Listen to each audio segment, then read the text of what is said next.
ler no Evangelho de João, um texto do capítulo 8.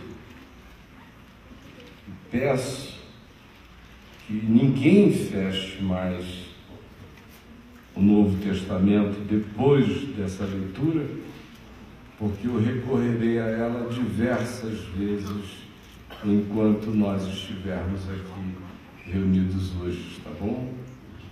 Então, João, capítulo 8, nós vamos ler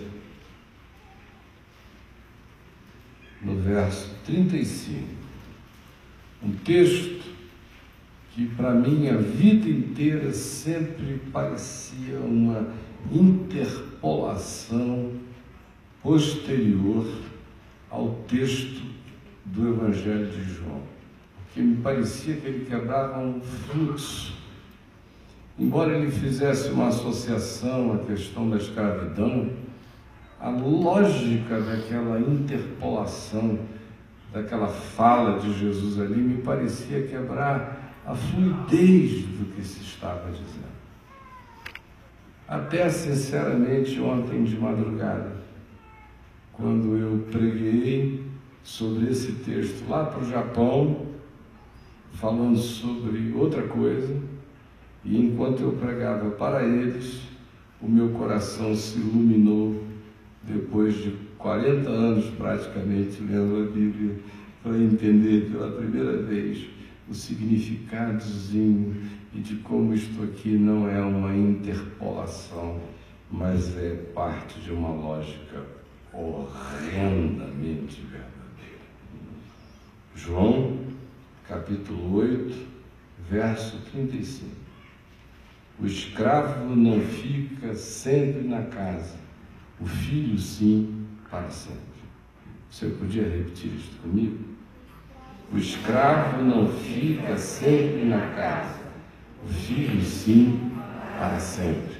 Mais uma vez. O escravo não fica sempre na casa, o filho sim, para sempre.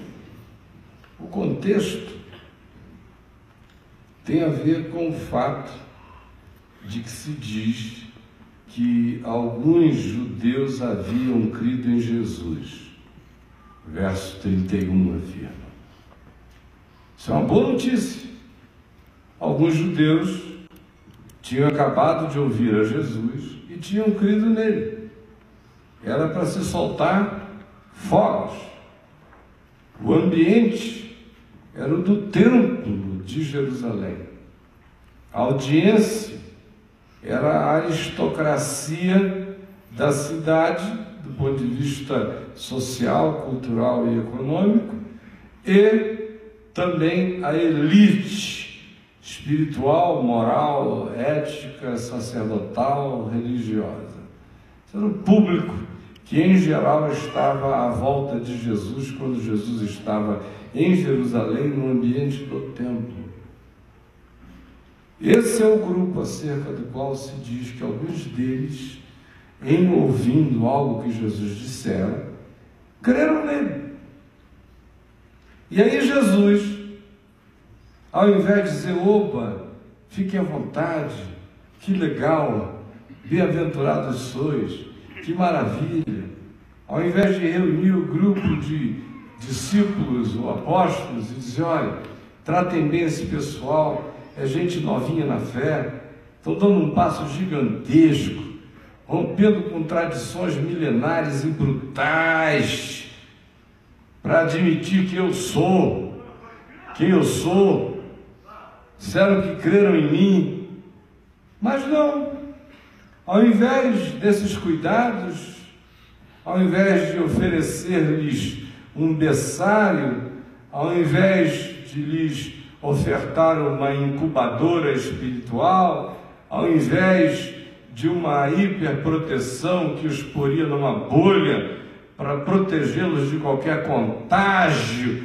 para ver se eles sobreviveriam e se tornariam troféus do Evangelho, conquistados na maratona de Jerusalém contra a incredulidade religiosa. Não. ele não trata assim.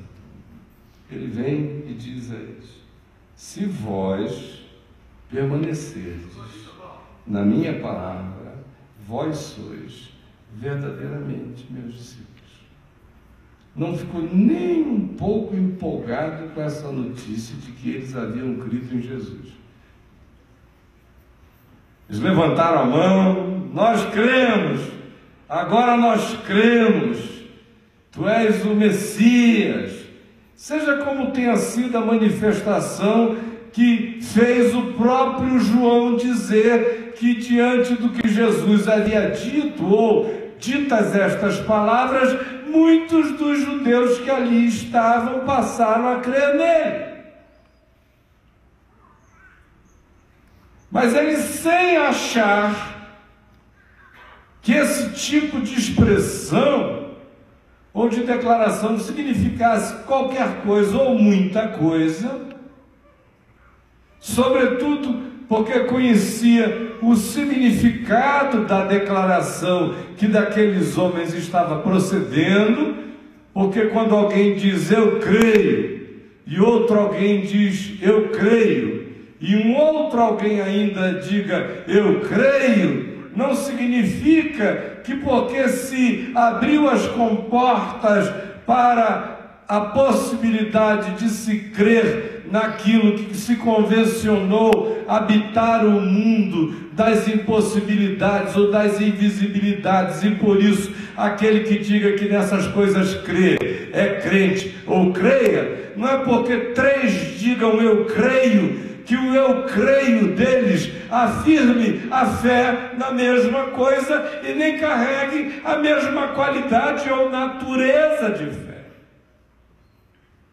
Muitas vezes esse eu creio significa uma crença.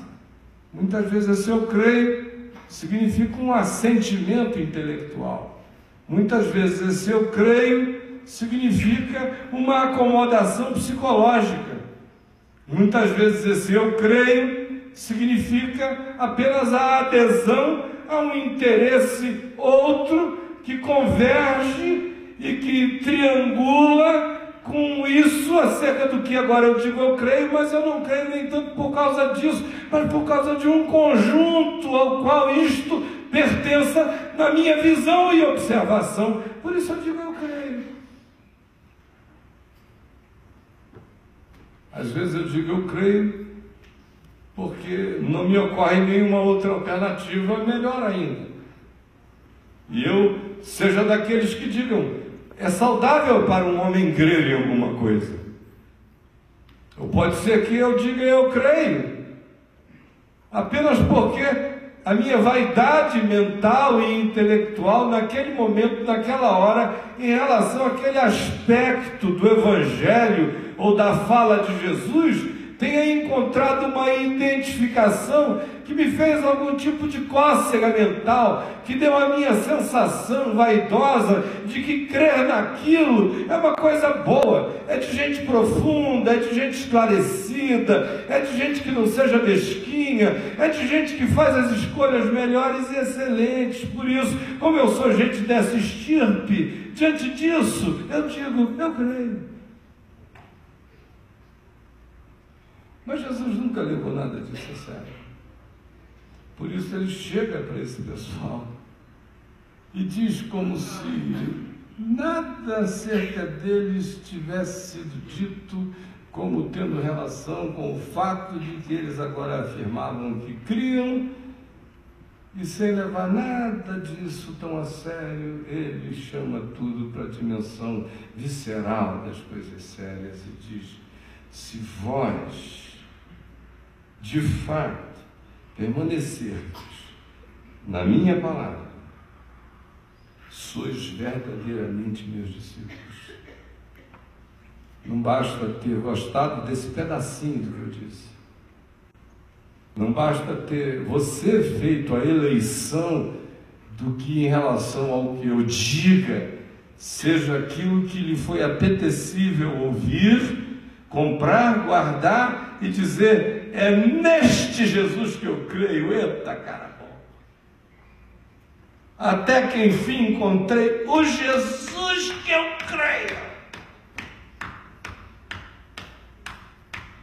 O meu.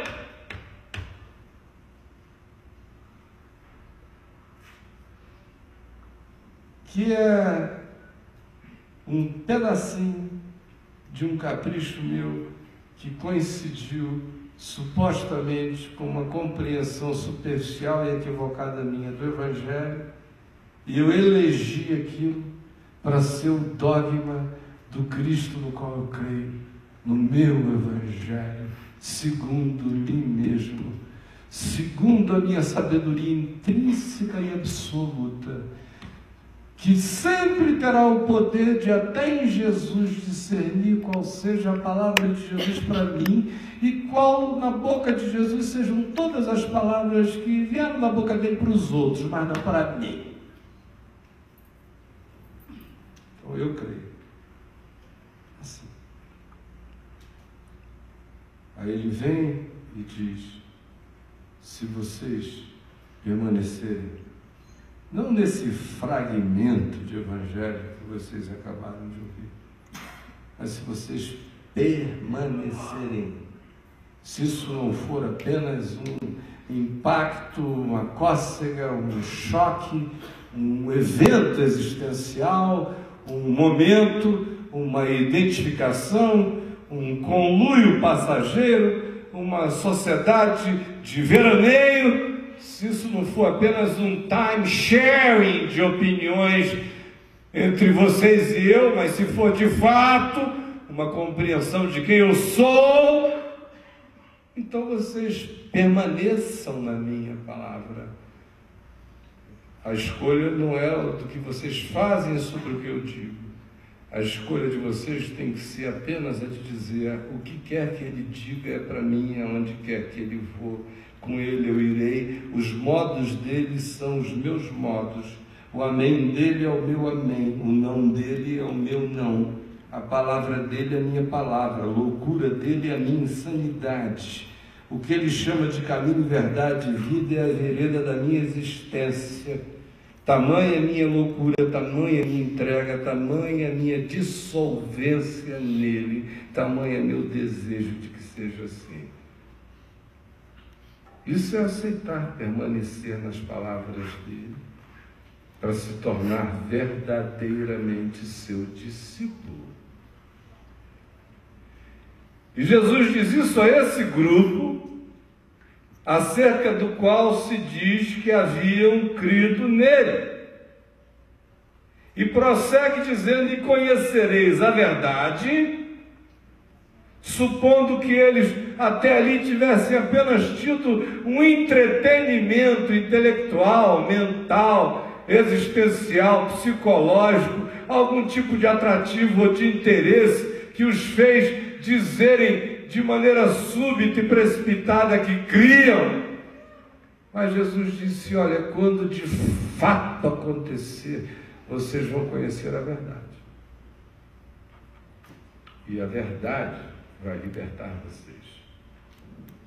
Ditas estas palavras, começou um problema sem fim. E aqui se diz que eles que tinham dito que criam em Jesus, na mesma hora resolveram começar uma briga. Olha, nós somos descendência de Abraão, nunca fomos escravos de ninguém. Como é que tu dizes agora, sereis livres? Para quem tinha acabado de dizer que cria em Jesus. E Jesus tinha dito agora: se vocês permanecerem na minha palavra, não é a coisa mais óbvia dizer para alguém que diga: eu creio em ti e te seguirei, o que tu estás dizendo é o que eu quero para mim? A coisa mais óbvia é dizer: então, permaneça na minha palavra. E se você permanecer na minha palavra, você se tornará verdadeiramente meu discípulo. E conhecendo essa verdade que eu ensino e que é o caminho da vida, você se tornará livre. Não poderia haver desfecho melhor. Isso é ganhar na loteria da felicidade. Você vai seguir, conhecer a verdade, que deveria ser o sonho de todo o coração, conhecer a verdade, saber o que é mesmo. E conhecendo a verdade, exilando-se para sempre desse planeta das ilusões e caindo na bênção da desilusão, onde terminam as miragens,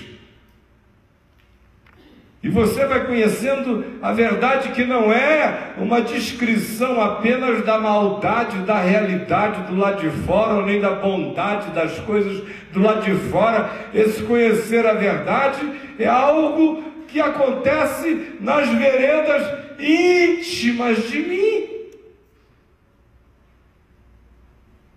E você vai conhecer a verdade aí, e a verdade vai libertar você. Não podia haver promessa mais alvissareira num mundo de escravidões. Mas ela se torna ofensiva, suscita perversidade, gera uma camuflagem,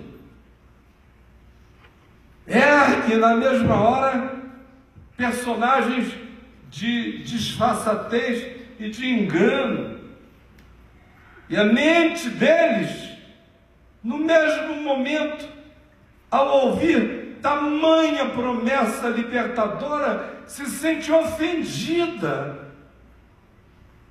e levantam a bandeira da liberdade de consciência deles, de como eles eram descendentes de Abraão, de como Abraão tinha vindo da Mesopotâmia largando a escravidão dos ídolos, como peregrinou anos a fio em terra alheia, incólume, invicto na sua consciência de fé e na sua esperança, como passou pelo Egito e lá não ficou, como sua descendência, tendo ido para o Egito, de lá foi liberta, depois de 430 anos, como subjugaram os moradores de Canaã, como prevaleceram muitas vezes contra povos mais fortes, como foram levados para o cativeiro em Babilônia, e nem no cativeiro tinham tido as suas mentes subjugadas pelos processos mentais, filosóficos, comportamentais dos babilônios, e nem depois dos medos, e nem depois dos persas,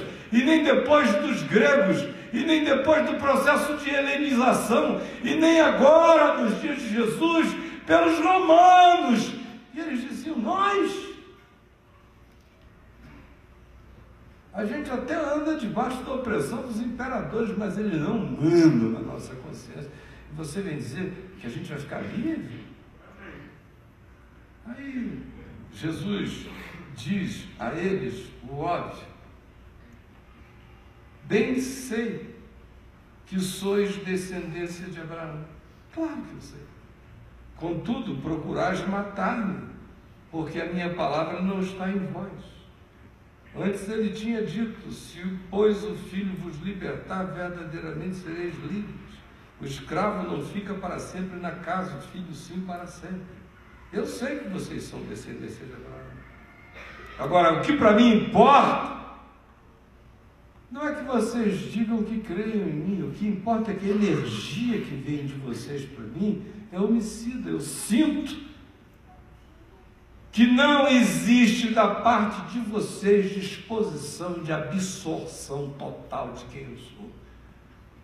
Existe em vocês uma vontade homicida, existe em vocês uma ambivalência, existe em vocês a impossibilidade de negarem que em mim existe algo que está para além de toda compreensão, na mesma medida em que isso provoca tanto a vida de vocês, que eu posso até sentir a vontade de vocês de jamais terem ouvido o que ouviram, o desejo de vocês de jamais terem sido expostos ao que foram, a desgraça que é para vocês irem conhecendo a verdade que já conheceram, E é por isso que a reação e a explosão de vocês entre a oferta, ante a oferta de libertação e de liberdade verdadeira, não é ouvirem sobre a liberdade, é em pensarem no preço do abandono, da escravidão, porque vocês se tornaram completamente apaixonados pela escravidão e pela morte. O que eu sinto de vocês é isto. O que vibra de vocês é uma luta contra o Evangelho. Vocês dizem que creem, mas vocês odeiam dimensões inteiras que são aquelas que suscitariam a verdade que liberta, que faria de vocês os filhos que permanecem e não aqueles que estão sempre de passagem e nunca ficam. O fato é que o desenvolvimento dessa história vai acabar no verso 44, fazendo Jesus dizer a eles o seguinte: aos mesmos que haviam crido nele, vós sois do diabo, que é o vosso pai, e quereis satisfazer-lhes os desejos. Olhem aqui para mim. Vocês podem imaginar um negócio desse? O cara iniciar a viagem levantando a mão e dizendo: eu creio em ti, Jesus. E depois de um tempo,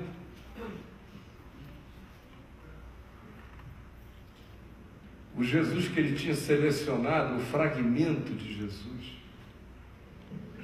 o tablete de Jesus, o Evangelho segundo o capricho do indivíduo que ele havia selecionado, ele descobre que não é frameable, não é algo que se possa colocar num quadro e prender. Aí ele vê que ele é vivo, ele é livre. Chega a ele e diz: se você de fato permanecer na minha palavra, verdadeiramente você se tornará meu discípulo. E aí você vai mergulhar na verdade. E a verdade vai libertar você. E o indivíduo que começou dizendo eu quero, na hora que o Evangelho chega e fala de permanência, fala de totalidade, fala de completude, fala de se embrenhar em todas as dimensões da gente, fala que ele não é da gente, fala que a gente é que tem que ser dele. Quando começa a dizer que o caminho é todo dia, é de permanência constante, e que não é um caminho de alimentação de ilusões, nem de fantasias, nem de fetiches, nem de auto-enganos, que não há nenhum tipo de estímulo às miragens e ao que não seja, ao contrário, é uma convocação para ser engolido pela verdade, para comer verdade e para conhecê-la experiencialmente, não como processamentos mentais e intelectuais que não produzem nada além de ufania de pensamento. Não. Conhecer a verdade, essa gnose, só é conhecida em Jesus experiencialmente, é provando, é se atolando, é comendo, é sendo comido, é se entregando. E conhecereis, e ela vos libertará. Os caras começam dizendo eu creio, ouvem isto, disto viajam para uma crise de ocultamento da verdade, porque Jesus vem agora e diz que todo aquele que comete pecado é escravo do pecado, afirma que a libertação que tem que acontecer não é do Império Romano, nem dos julgos exteriores, nem das inimizades que se materializam socialmente, mas que a luta era mais profunda, era dentro deles, era na natureza deles, era no capricho deles, era no pecado deles. E aí eles querem fugir desse enfrentamento. Chamam a discussão para fora. Inventam um tema. Só para resistirem, porque eles querem Jesus até um certo limite. Jesus ilimitado, não! Jesus permanente, não! Jesus para sempre, não! Jesus em tudo, não! Tem que sobrar uma reserva técnica para mim. Esse negócio de deixar essa verdade entrar em todas as dimensões e me desenraizar, e me desestabilizar, e me recomeçar, e me reinventar, e me expor, e me descarar, e me desnudar, e me refazer, me caotizar, para depois me embelezar, me quebrar, para depois me reerguer, e me fazer ser habitado por um tesouro lindo, embora o vaso seja de barro.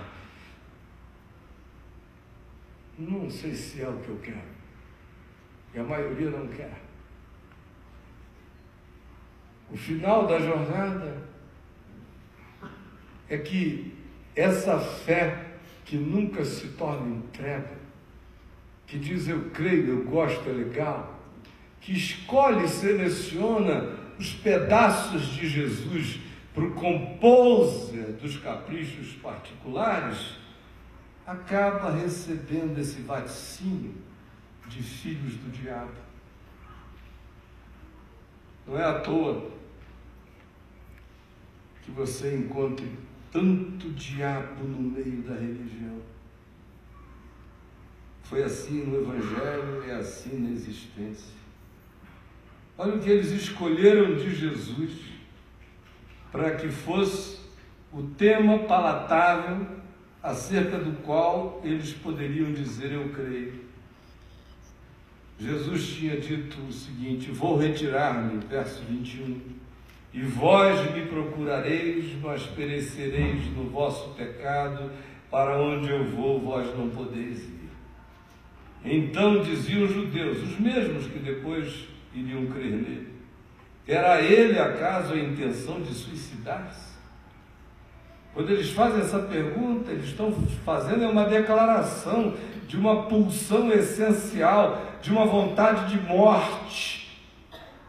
Essa fobia da morte que nos habita, e que de um lado é o que deflagra todas as nossas ansiedades, angústias, contagens regressivas, necessidade de nos empanzinarmos de existência, de variedade de gostos, de oportunidades, de sensações, de tudo que a gente vai chamando de vida, porque há um clock numa contagem regressiva que diz é um dia a menos, é uma hora a menos, é uma chance a menos, e a gente se entrega a todos os caminhos, veredas, labirintos, loucuras, pulsões, compulsões, por causa dessa contagem regressiva que não nos diz de um lado, de outro lado. A gente ama a morte. A morte como cessação do corpo, a gente abomina. A morte como modo de viver, a gente adora. A gente vive a angústia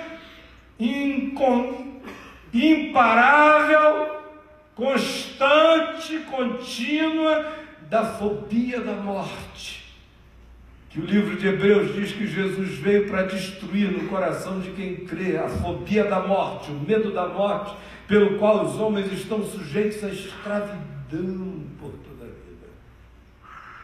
Mas do outro lado, se esse medo da morte como cessação da vida física, que me coloca nessa contagem regressiva, que muda o curso da minha vida, que me faz tornar-me uma água viva de pulsões que apenas vão me movendo, porque eu estou numa angústia incontrolável de me empanzinar, não sei de que, antes que chegue a hora de cessar. na mesma medida e em contrapartida, eu sou suicida. Eu amo a morte. Eu chamo de minha delícia, desde o Éden, toda a promessa de algo que me mate. Tudo aquilo que se me diga, se tu comeres dele morrerás, se me torna absolutamente fascinante. E eles não conseguem esconder essa pulsão, e como eles não poderiam jamais falar dela, relacionada a eles mesmos, quando Jesus diz, eu vou me retirar para um lugar que vocês não podem ir, a questão deles é uma confissão. Terá ele a intenção de suicidar-se? Estão falando apenas de si próprios. Na realidade, Jesus prossegue e diz, vós sois cá de baixo, eu sou lá de cima. Aí eles disseram, legal, que embaixo é um lugar onde a gente gosta mesmo. Eu sou lá de cima. Vós sois deste mundo. Eles, aleluia, e a gente quer ficar muito tempo aqui. Eu deste mundo não sou. Eles, ainda bem, a gente precisa de um santo que não seja desse mundo, que é para ser santo por nós. É disso que a gente quer, um Deus bem distante, bem santo, bem maravilhoso, bem por nós, enquanto a gente toma conta do pedaço. Aqui, aleluia, até agora a gente está concordando com tudo. Por isso, eu vos digo que morrereis nos vossos pecados. Aí o pessoal diz, o quê? Porque se não credes, eureka, é a palavra mágica, credes, é a saída, é a porta, é aí que é o negócio, porque se não credes que eu sou, morrereis nos vossos pecados. Aí já surgiu um teólogo na mesma hora entre eles, a saída é crer. Então lhe perguntaram, quem és tu? Aí Jesus, que tinha o dom de esclarecer, respondeu-lhes da seguinte maneira, quem é que desde o princípio vos tenho dito? Isso aqui é uma vontade de deixar tudo muito claro, mastigar. Muitas coisas tenho para dizer a vosso respeito, e vos julgar. Aí é que surgiu uma vontade maior de crer ainda. Porém, aquele que me enviou é verdadeiro, de modo que as coisas que dele tenho ouvido, essas digo ao mundo. Eles, porém, não atinaram que Jesus lhes falava do Pai. Era demais. Disse-lhes, pois, Jesus, quando levantardes o Filho do Homem, então sabereis que eu sou, e que nada faço por mim mesmo, mas falo como o Pai me ensinou. E aquele que me enviou está comigo e não me deixou só, porque eu faço sempre o que lhe agrada. Ditas estas palavras, muitos creram nele. E aí eu fico me perguntando, por quê? Só pode ter sido, até por essa última fala de Jesus, quando levantardes o Filho do Homem, somos nós que vamos erguer esse cara. Então já muda de figura na hora. Se a gente crê, a gente fica livre, e se a gente levantar, tudo vai ser atraído. Esse pedaço a gente gosta. E eles creram nele. Só que ele não creu neles. O meu problema, meu amigo, não é crer nele. O meu único problema é se ele crê em mim. Se a minha disposição é de permanecer nele. Ou se eu estou querendo apenas um retalho, um pedaço. Se eu entrei nessa de que é o meu Cristo que eu formulo, que eu desenvolvo, que é uma extensão de mim mesmo, pode ser lindo e belo, mas isso não me interessa. O quanto que eu elegi supostamente dele para crer nele, não importa nada. A única coisa que importa é se ele crê em mim, se ele crê no que em mim acerca dele, seja disposição de nele permanecer.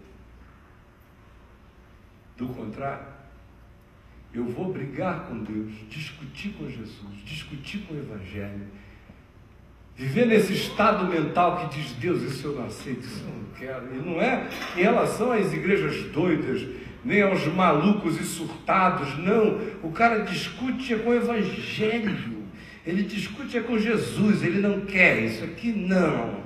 Esse pedaço eu gosto, esse aqui também, isso aqui eu adoto, por aqui eu vou. Agora esse resto não dá. Aí ele inicia esse processo de luta, de briga, porque ele não quer abrir a caixa preta, ele não quer admitir a verdade no íntimo, no coração, ele não quer que acabem-se os álibis de suposta libertação dele, o pedigree de Abraão, ou qualquer que seja o elemento de auto-engano e de auto-justificação que ele use para continuar escondendo e camuflando e fugindo da necessidade de ser guiado pelo Evangelho para dentro dele mesmo e de permanecer no Evangelho para que a existência dele seja liberta dos bilhões de grilhões mentais, de vícios de pensamento, de emoções perversas, de construções hediondas, de egoísmos que se transformam em leis da vida, de caprichos que se tornam dogmas, de mesquinharias que se transformam ungidamente em direitos adquiridos, e toda a nossa maldade de olhar, de sentir, de pensar, de querer, de escolher, e que nós não queremos render e nem submeter a Deus e nem permitir que o Evangelho entre como ele é para construir em nós, não a liberdade que a gente gosta, mas a liberdade que Deus chama de liberdade, que é a única que produz um ser livre do ponto de vista de Deus, porque liberdade não é o que eu chamo de liberdade, liberdade é o que Deus afirma quando diz: tu estás livre agora.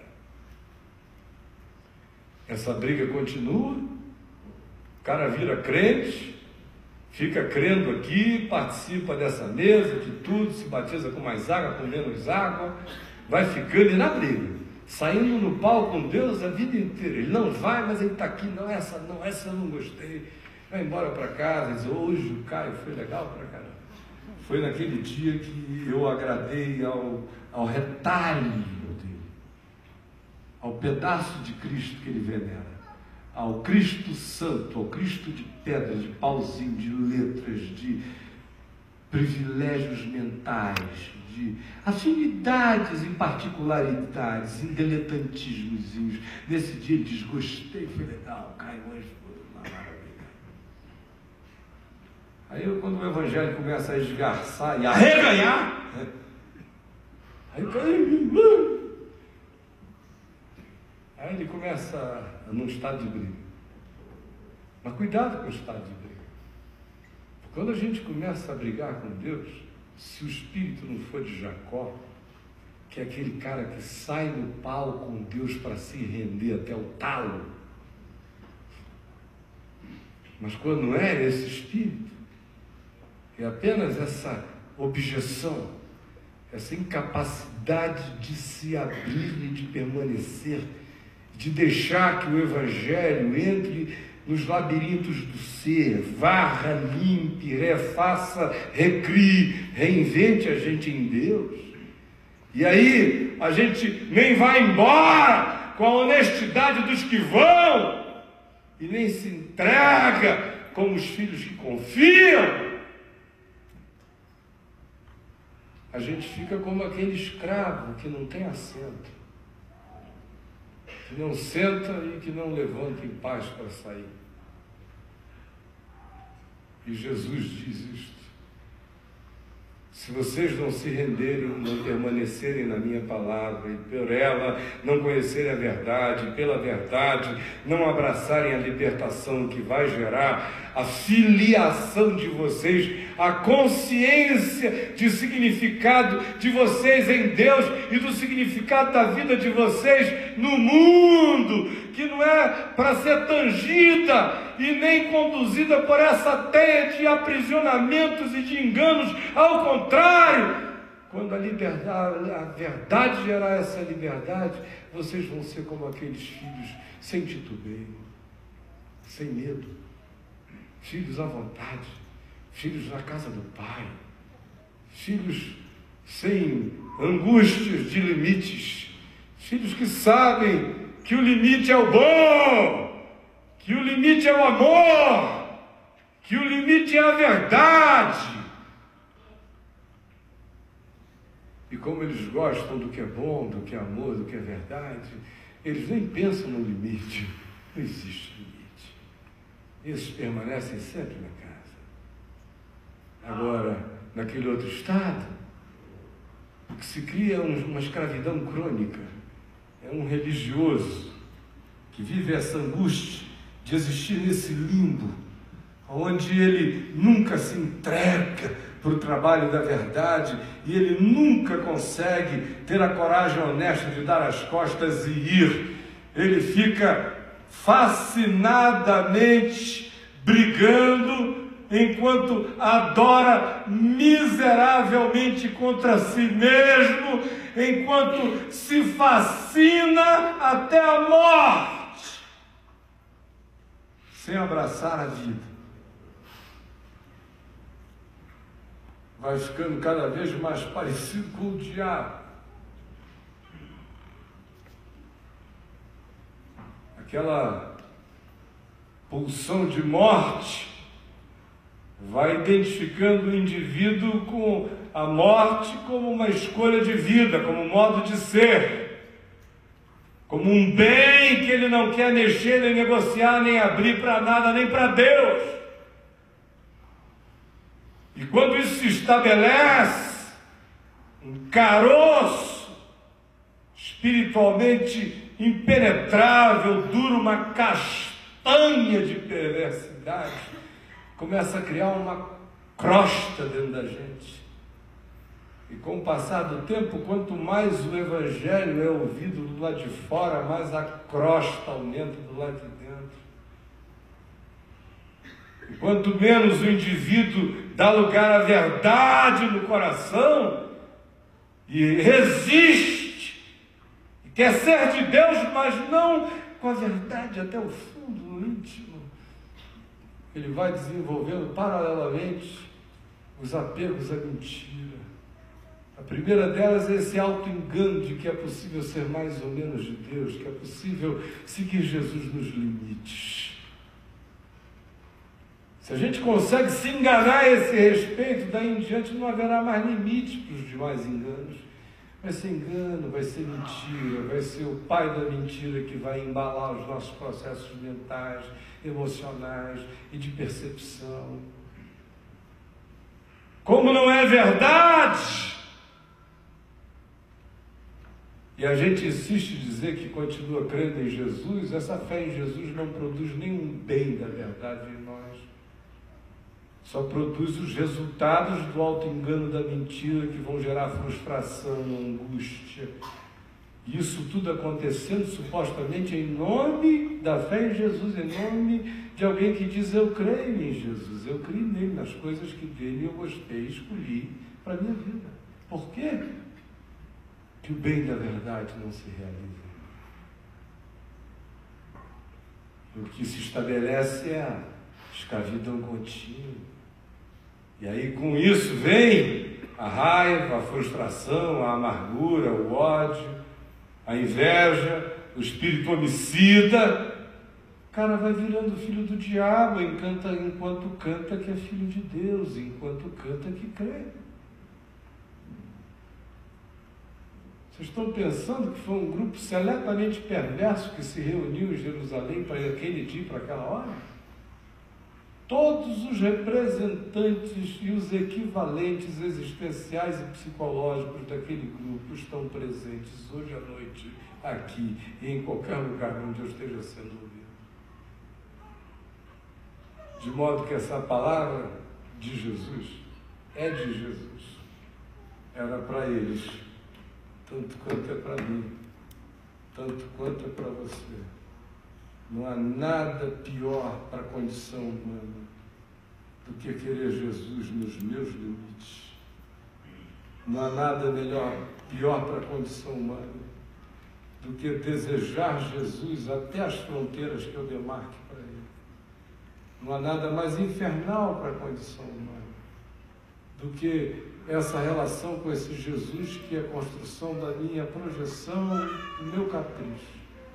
Enquanto eu vou tendo revelação do que seja o Evangelho, mas porque no meu coração não esteja disposto a me abrir para permanecer, para ser invadido, para ser mexido, porque a minha covardia em relação à vida e o meu amor suicida pela morte, a minha angústia pela fobia da morte que anima a minha paixão pela morte como modo de vida, vai escravizando a minha existência e eu na covardia não tenho a coragem de brigar e nem de dar na cara de Deus e nem tenho a coragem de me render a Ele e vou entrando num limbo horroroso que faz com que o indivíduo que começou dizendo eu creio, depois tenha que ouvir o Espírito Santo dizer você virou filho do diabo, porque fez conluio com a mentira até a essência do seu ser, porque acabou chocando o espírito do ódio, da amargura e do homicídio, porque o seu ódio de Deus tornou você inviável para o amor na vida, e você começou dizendo que crê, mas sem amor, nada disso aproveita. Vamos ficar em pé e vamos orar. Este é o Evangelho. Bem-aventurado aquele que o acolheu de todo o coração. Que horas são, hein? Então não dá tempo para ceia hoje. Tem algum problema, Cacau? O Ritinho? A gente fazendo domingo que vem? Irmão, vocês me perdoem.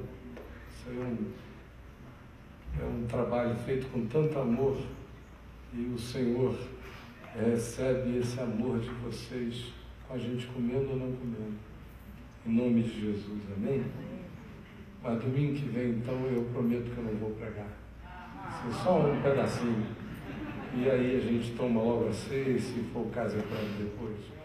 Mas eu não quero nos atrasar. A gente começa às 7, eu gosto de terminar às 9. Amanhã é um dia, é outro dia. Gente boa de Deus, que bom que vocês são gente boa de Deus. Que cada um de nós aqui não seja daqueles que creem conforme a conveniência de crenças relativas a nós. Que não haja desculpas entre nós. Que ninguém diga eu sou novo demais, eu sou jovem demais, eu sou velho demais. Eu sou inteligente demais, eu sou burro demais. Eu sou muito filho do meu pai para isso dar certo. Sou muito filha da minha mãe para esse negócio de amor de Deus dar certo em mim. Pare com isso, Gabriela. Você não é cravo, nem é canela, assim. É espinho. E é veneno. É quem diz, eu nasci assim, vou viver assim, vou morrer assim, sempre Gabriela. Coisa nenhuma. Gabriel é mensageiro de Deus, então não dá para ser uma Gabriela da mensageira da morte. A morrer Gabriel é mensageiro de Deus. Em nome de Jesus. Amém. Posso deixar isso? Pode, depois você vem aqui e me traz, tá? Amém. Vamos dar as nossas mãos.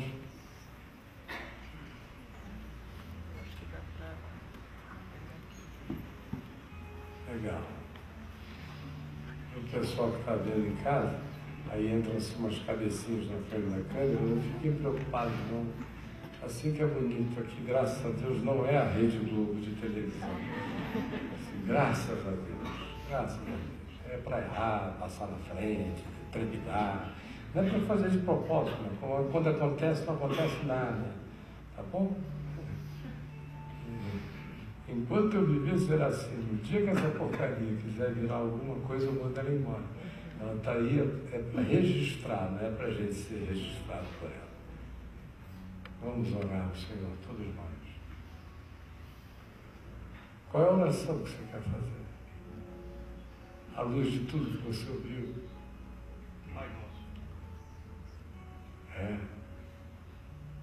orar pedindo ao Senhor para que a nossa fé não seja uma desculpa, nenhum pretexto, nenhum tema, nenhum engano. Que Ele nos salve da fé como engano. Que Ele nos salve da fé como escudo presunçoso que protege a nossa face de ficar na cara de Deus, porque a gente usa um fragmento de fé para esconder a vida da luz de Deus. Isso é quando a fé é fétida e o plural dela não são fés, são fezes nessa fé. Então, nessa a gente não quer. Amém. Amém. Em nome de Jesus. Amém. Todos nós. Pai nosso que estás nos céus, santificado seja o teu nome. Venha o teu reino. Seja feita a tua vontade, assim na terra como nos céus. O pão nosso de cada dia nos dá hoje. Perdoa as nossas dívidas, assim como nós perdoamos os nossos devedores. Não nos deixes cair em tentação, mas livra-nos do mal, pois teu é o reino, o poder e a glória para sempre. Amém e amém. E que o Senhor me abençoe, me guarde, que o Senhor te abençoe e te guarde. Que o Senhor faça resplandecer o seu rosto sobre mim. Que o Senhor sobre ti faça resplandecer o seu rosto.